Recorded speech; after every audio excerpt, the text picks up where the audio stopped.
it was harsh. But here they saw this young pregnant woman who had no experience in the business and no experience in any business wanting to open up a restaurant, a business that is known for failure rate.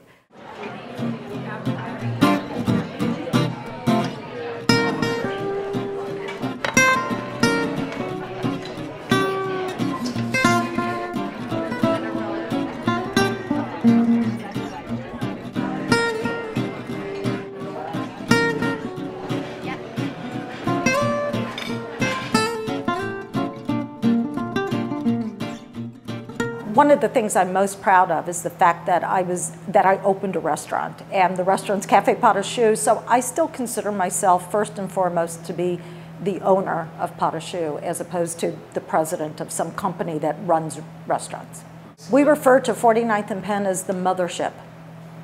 It's where everything was created, at 49th and Penn. I lived in Meridian Kessler, and I decided that Meridian Kessler needed a restaurant where I could take my own children. No one else was doing it, so I thought, why not? I opened my first restaurant never having worked in a restaurant.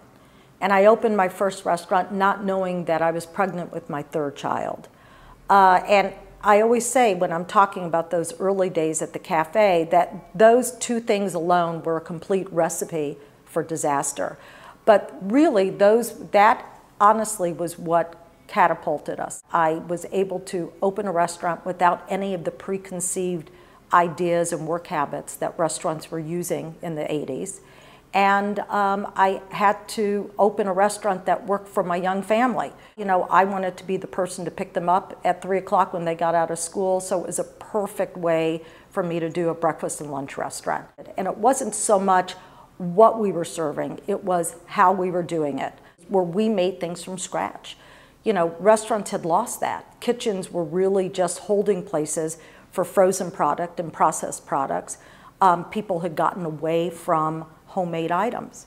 That's the only thing I knew. I was a really good home cook, really determined to bring that level of cooking technique to a restaurant using the kind of ingredients that I wanted to serve my family. We had no choice, but we had to get products aired into us, and we did. Even something as simple as field greens were a unique and kind of exotic product in 1989. It took me years to convince Mr. Hammacher to lease to me. It literally took me about 2.5 years.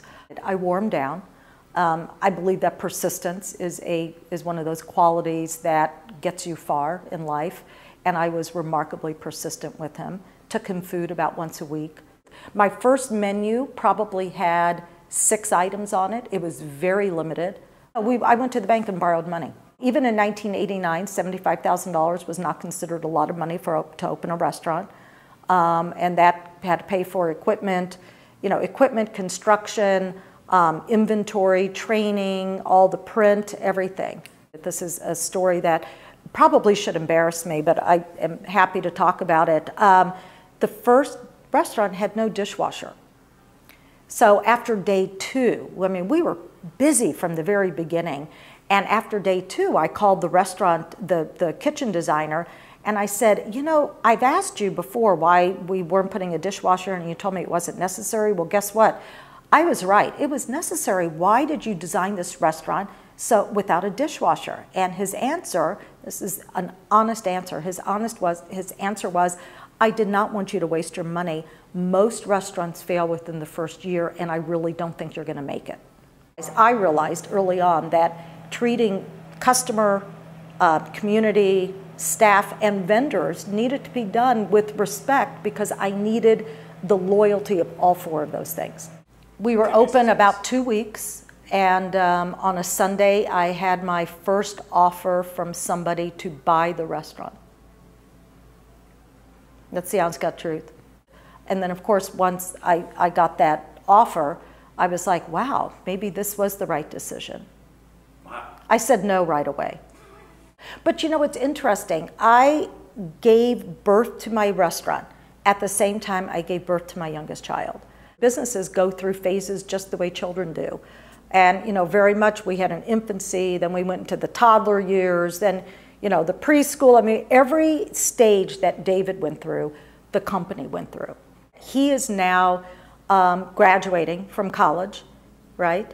He's out doing such interesting things and has such amazing, amazing future and so many opportunities. And that's kind of where I think the cafe is right now, all the cafes. We've got the groundwork, we really do. Our principles are in place, our structure is in place, we kind of know who we are, what we are. We also have a vision of where we want to go. So very much we're in what I would consider to be our young adulthood.